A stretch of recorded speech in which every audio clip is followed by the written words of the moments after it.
রবীন্দ্রনাথ যদি না থাকতেন তাহলে ইন্টারভিউ রুমে কেউ আমার পিঠে হাত দিয়ে দাঁড়াতো না। গোধূলি আলোয় দেখতে পেতাম না কৃষ্ণকলি আর তার মাকে। পারসদ্বীপের মেওয়ার শিখতে চাইতেন না, চিত্ত যেথা ভয় শূন্য। গ্রেনেডের বিস্ফোরণে দগ্ধ হয়েও ফিনিক্স পাখির মতো বেঁচে থাকতো না গীতবিতান নামের সেই অলৌকিক আশ্রয়। Hi everyone, welcome back to your own channel Anjana Anjania. বন্ধুরা, রবীন্দ্র জয়ন্তী উপলক্ষে আজ কবি সুবোধ সরকারের লেখা রবীন্দ্রনাথ সম্বন্ধে একটি প্রতিবেদন আমি তোমাদের শোনাতে চাই। যদি প্রতিবেদনটি তোমাদের ভালো লেগে থাকে তাহলে অবশ্যই লাইক, কমেন্ট, শেয়ার করে আমাকে ইন্সপায়ার করো এরকম ধরনের নতুন নতুন ভিডিও আনতে তোমাদের জন্য। আর যারা সাবস্ক্রাইব করোনি এখন আমার চ্যানেল, অবশ্যই সাবস্ক্রাইব করে আমার পাশে থেকো। আর যারা অলরেডি সাবস্ক্রাইব করে ফেলেছো তাদের অসংখ্য ধন্যবাদ ও অনেক ভালোবাসা। শুরু করছি আজকের এই প্রতিবেদন। সালটা ছিল 2007। গ্রিসে সক্রেটিসের পাড়ায় গিয়েছিলাম। অ্যাথেন্সে একদিন এক রাত থেকে ক্রুজে করে ভূমধ্যসাগর পেরিয়ে আমরা একটি দ্বীপে এসে পৌঁছলাম। অপূর্ব সেই দ্বীপের নাম পারস। পাহাড়ের গা বেয়ে উঠে গেছে বাড়ি। জ্যোৎস্নায় মনে হলো পিকাসো পাহাড়টাকে কিউবিস্ট ছবি দিয়ে ভরিয়ে দিয়েছেন। বিশ্বের 14টি দেশ থেকে আমরা 14 জন লেখক আমন্ত্রিত। আর্জেন্টিনা থেকে যিনি এসেছেন তিনি ঔপন্যাসিক, একটু তেরাবেঁকা গোছের লোক। আমি ভিক্টোরিয়া ওকাম্পোর কথা বললাম, তিনি পাত্তা দিলেন না। বললেন, কে ওকাম্পো? তিনি ভূমধ্যসাগরের নীল জলে ভাসমান বেবি ডলফিন নিয়ে আমাকে বলে গেলেন। তিনি একটা উপন্যাস লিখছেন, সেখানে 5টি ডলফিন নাকি একটি রাষ্ট্র চালাচ্ছে। তাকে দ্রুত পরিত্যাগ করে আমি আলজেরিয়ার লেখকের সঙ্গে ভিড়ে গেলাম। ফরাসিতে লেখেন, যেমন লিখতেন আলবেয়র কাম্যু। ওই আলজেরিয়া থেকেই। পারস দ্বীপের মেয়র এলেন এক সন্ধ্যায় আমাদের সঙ্গে দেখা করতে। দ্বীপ চালাতেও মেয়র লাগে মানুষের। মেয়রকে দেখে সবাই অভিভূত। আমি করমর্দন করে বলেই ফেললাম, আপনি কি এইমাত্র হলিউড থেকে এলেন মিস্টার অ্যান্টনি হপকিন্স? মেয়র হেসে ফেললেন। তিনি যখন মাইকে কথা বলতে উঠলেন তখন অন্যরাও ফিসফিস করে বলতে লাগলেন, অ্যান্টনি হপকিন্স। এ তো একরকম দেখতে। তিনি কবিতা লেখেন না, কিন্তু কবিতা পড়েন। তাকে একটি কবিতা বলতে বলা হলো। তিনি দু একটা সৌজন্যমূলক কথা বললেন, আমাদের ধন্যবাদ দিলেন আর বললেন, যদি কোনো কবি লেখক তিনি যে দেশেরই হন পারসে আসেন তার থাকা খাওয়া ফ্রি। এইবার তিনি একটি কবিতা বলবেন। একটু থামলেন, তারপর উদাত্ত কণ্ঠে আবৃত্তি করে চললেন, Where the mind is without fear and the head is held high. সবাই স্তব্ধ হয়ে মন্ত্রমুগ্ধ হয়ে শুনছিলেন। নিচে ভূমধ্যসাগরের নীল জল, উপরে রবীন্দ্রনাথ। তার কবিতা পাঠ করে শোনাচ্ছেন একজন মেয়র। আমরা সবাই উঠে দাঁড়িয়ে মেয়রকে অভিবাদন জানালাম। আমার গায়ে কাঁটা দিচ্ছিল। লেখক শিবিরের একজন পরিচালক এসে আমাকে বললেন, Subodh, can you please read out the original Bengali poem? আমি মেয়রকে ধন্যবাদ জানিয়ে আবৃত্তি করে শোনালাম, চিত্ত যেথা ভয় শূন্য, উচ্চ যেথা শির, জ্ঞান যেথা মুক্ত, যেথা গৃহের প্রাচীর।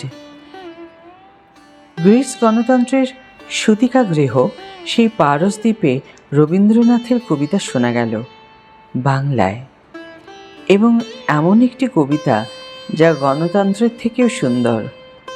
ডিনার টেবিলে আর্জেন্টিনার সেই লেখক আমার সঙ্গে 10-12টা ছবি তোলার পর বললেন, আমি একবার ইন্ডিয়া আসতে চাই। এই কবিতাটা শোনার পর আমি আর পারছি না, ইন্ডিয়া আসছি। আমি মুচকি হেসে বললাম, এই একটি কবিতা শুনে যদি তোমার ইন্ডিয়া আসতে ইচ্ছে করে তাহলে তুমি রবীন্দ্রনাথের 10টা কবিতা পড়ো, 10 বার আসতে ইচ্ছে করবে, তুমি ডলফিন ভুলে যাবে। সেদিন ডিনারে মেয়র আমাকে বললেন, please teach me the first 2 lines in Bengali. পারসে 7 দিন ছিলাম। যে সম্মান আর ভালোবাসা পেয়েছিলাম তা রবীন্দ্রনাথের জন্যই। Refugee camp, Krishnanagar. রিফিউজি বাড়ির ছেলে আমি। বাড়িতে রবীন্দ্রনাথ নামে কেউ ছিল না। পালিয়ে আসা ফ্যামিলি। কৃষ্ণনগরে আমার বন্ধুরা টিটকিরি দিত, এই তোর বাবা পালিয়ে এলো কেন রে? শরণার্থী হয়েও বাবা মাথা উঁচু করে হাঁটতেন, ছাত্র পড়াতেন, স্কুলে যেতেন। ক্যান্সারে বাবা চলে গেলেন। আমি তখন ক্লাস 8-এ। একদিন গোরাদা সকালবেলায় এলো, গায়ে কালো চাদর। সাইড ব্যাগ থেকে মায়াকোভস্কির বই বার করে কবিতা পড়ে শোনালো। বইটা আমার হাতে দিয়ে বলল, মাঝে মাঝে পড়বি, গায়ে জোর আসবে। তোর মাকে বলতো আমাকে 2টো রুটি দিতে, 2 দিন কিছু খাইনি। রুটি খেয়ে গোরাদা বেরিয়ে গেল। দুপুর 12টায় খবর এলো নেদের পাড়ার মোড়ে গোরাদা টুকরো টুকরো হয়ে পড়ে আছে। সাইড ব্যাগে গ্রেনেড ছিল, সেই গ্রেনেড বাস্ট করে গোরাদা মারা গেছে। আমি মৃত গোরাদার সামনে দাঁড়িয়ে হাউ হাউ করে কাঁদছি। তখন গোরাদার মাথার পাশে সাইড ব্যাগ থেকে বেরিয়ে আসা অর্ধদগ্ধ একটি বই দেখতে পেলাম। বইটির নাম গীতবিতান। আধ পোড়া সেই গীতবিতান আমি বাড়ি নিয়ে এসেছিলাম। দিদি একটা ভাঙা হারমোনিয়াম নিয়ে এসেছিল কারো বাড়ি থেকে। দিদি আমাকে শেখাতো, আজ জ্যোৎস্না রাতে সবাই গেছে বনে, আজ বসন্তের মাতাল সমীরণে, আজ জ্যোৎস্না রাতে সবাই গেছে বনে। দিদি আমাকে শেখাতো, পিনাকেতে লাগে টঙ্কার। দিদি শিখে আসতো একটা জানলার শিক ধরে। ভিতরে তার বন্ধু গান শিখতো মাস্টারের কাছে। ক্লাস 9, 10, 11 আমি গানের টিউশনি করে পেট চালিয়েছি, পড়া চালিয়েছি। আমাকে আমার বাবা বাঁচাতে পারেনি, দেশভাগ বাঁচাতে পারেনি, রাষ্ট্র বাঁচাতে পারেনি। বাঁচিয়ে দিয়েছিল একটা বই যার নাম গীতবিতান। 2016 সাল, আইওয়া বিশ্ববিদ্যালয়। আইওয়া নদীর ধারে জঙ্গলের ভিতর সেদিন আড্ডা জমে গেল। জঙ্গলের ভিতর সে আন্তর্জাতিক লেখক শিবিরের প্রায় অর্ধেক উপস্থিত। Sri Lanka, Brazil, Iraq, Africa, Germany, Cyprus, Japan, Romania, Turkestan, Hungary, Pakistan, আরও কয়েকটি দেশের লেখক। যে যার নিজের দেশের একজন করে লেখকের গল্প বলবে। এভাবেই রাত ভোর হবে, একজন লেখকের গল্প শুনছিলাম।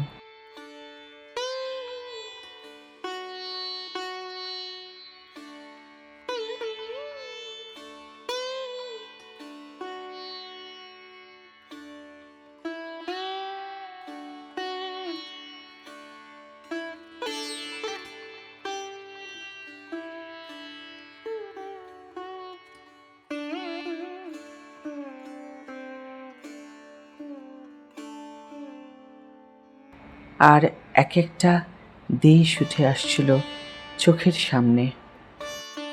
একটা ঘটনা ঘটল। শ্রীলঙ্কা, পাকিস্তান, ভারত, 3টে দেশের আমরা 3জন লেখক। কি আশ্চর্য, 3জনেই একজন লেখকের গল্প বললাম, তিনি রবীন্দ্রনাথ।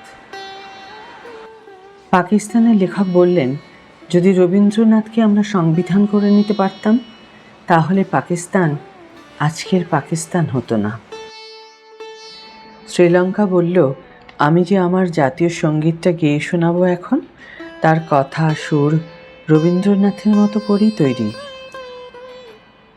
আইওয়া নদীর ধারে সেই রাতের জঙ্গলে মনে হলো আমরা শ্রীলঙ্কার জঙ্গল দিয়ে হেঁটে চলেছি। আইওয়া বিশ্ববিদ্যালয় আসলে একটা গ্রামীণ বিশ্ববিদ্যালয়, চারপাশে ভুট্টা ক্ষেত। সেই বিশ্ববিদ্যালয়ে সারা পৃথিবীর লেখক জড়ো হয় প্রত্যেক হেমন্তে, যাকে বলে ফল রেসিডেন্সি। দিনে 5 বার সালমান রুশদির নাম শুনতে হচ্ছে এখানে। কেন রুশদিকে মেরে ফেলার হুমকি দেওয়া হবে? তাঁর সাহিত্য নিয়ে নয়, ফতোয়া নিয়ে হইচইটাই বেশি। আমেরিকাতে যেমন তেমনি কলকাতাতেও রুশদির নাম শুনছি, কিন্তু রবীন্দ্রনাথের নাম একবারও শুনছি না। এটা আইওয়ার পক্ষে দুর্নাম। আজ আমরা আইওয়ার লেখক শিবিরে এসেছি। আমেরিকার টাকা আছে, ইচ্ছে আছে। আমেরিকা বিশ্বের 30-40টি দেশ থেকে লেখকদের উড়িয়ে আনতে পারে। আমি বললাম, শুনুন, রবীন্দ্রনাথ লণ্ঠনের আলোয় একটা গ্রামে আইওয়া তৈরি করেছিলেন। সেই গ্রামে একটি আইওয়া বিশ্ববিদ্যালয় বানিয়েছিলেন, তার নাম বিশ্বভারতী। সেখানে হেমন্তের লেখক শিবির বলে কিছু ছিল না, সারা বছরের সারা জীবনের লেখক শিবির ছিল। আপনারা অবাক হবেন শুনে, শ্যামবুর্গ হাউস বলে আইওয়াতে যে বাড়িটায় আমাদের শিবির অনুষ্ঠিত হয়, ওই বাড়িতেই এসে উঠেছিলেন রবীন্দ্রনাথ 1911 সালে, নোবেল পাওয়ার পরে নয়, আগে। রুশদির ফতোয়ার কথা বারবার শুনছি। 1916-তে রবীন্দ্রনাথ জাপান থেকে শরীরে ও মনে ভারাক্রান্ত হয়ে সান ফ্রান্সিসকোয় এলেন। হোটেল প্যালেসে উঠলেন। গাদার পার্টি তাঁকে খুন করার প্ল্যান তৈরি করল। রবীন্দ্রনাথ ব্রিটিশের দালাল। তাদের দুজন খুনি সকালবেলা পৌঁছে গেল প্যালেস হোটেলের লবিতে। খালসা দেওয়ান সোসাইটির আরও দুজন খুনি এসে গেল। বেঁধে গেল দুপক্ষে। খুনিতে খুনিতে ক্ল্যাশ হলে মানবজাতির কল্যাণ হয়। তাই হলো। নিজেদের মধ্যে গণ্ডগোল দেখে ছক ভেস্তে যায়। রবীন্দ্রনাথকে পুলিশ পাহারায় নিয়ে আসা হলো। সে আরেক বিড়ম্বনা। কিন্তু সে সময় আমেরিকা রবীন্দ্রনাথে মুগ্ধ। 3 মাস ধরে আমেরিকার প্রধান প্রধান সংবাদপত্রে যে যে হেডলাইন বেরিয়েছিল, তা আর কোনো কবির ভাগ্যে জোটেনি। The cult of Tagore has taken the world by storm. Los Angeles Times লিখল, তাঁকে যিশুর মতো মনে হয়, কিন্তু তিনি যিশু নন। আমেরিকাও উগ্র জাতীয়তাবাদের বিষ সম্পর্কে সাবধান করে দিলেন। যে বিষ সেদিন জলকলের মুখ দিয়ে ফোঁটা ফোঁটা হয়ে পড়ত, সে বিষ এখন হোসপাইপ দিয়ে বেরিয়ে আসছে। শেষ রাতে আইওয়ার জঙ্গলে যখন ভোর হয়ে আসছে, তখন ইস্তানবুলের তুর্কি লেখক শেষ কথাটি বললেন, আমার জীবন দাঁড়িয়ে আছে রবীন্দ্রনাথের উপর। সবাই জানতে চাইল, কীরকম? তিনি বললেন, রবীন্দ্রনাথের 8টি খণ্ড অনুবাদ করেছি। আমাদের রাইটার্স ইউনিয়ন থেকে প্রকাশিত হয়েছে। 11 খণ্ডে শেষ হবে। আমি নির্বাক হয়ে তাকিয়ে রইলাম ইস্তানবুলের দিকে, বসফোরাসের দিকে। মনে হলো যেন জঙ্গলের মর্মর সকালের আলো নিয়ে আসছে আমাদের জন্য। মর্মর যেন মর্মর নয়, রামকেলি, প্রিয় সুর রবীন্দ্রনাথের। কণিকা বন্দ্যোপাধ্যায়ের গলানো সোনার মতো কণ্ঠে আমার শরীরে ভেসে এলো, স্বপন যদি ভাঙিলে রজনী প্রভাতে। রবীন্দ্রনাথ না থাকলে কি হতো? ভার্জিল না থাকলে কি হতো? হোমার না থাকলে কি হতো? সেরভেন্টেস না থাকলে কি হতো? টলস্টয় না থাকলে কি হতো? বাঙালি বাঙালি হতে পারত না। ভারত ভারত হতে পারত না। এশিয়া এশিয়া হতে পারত না।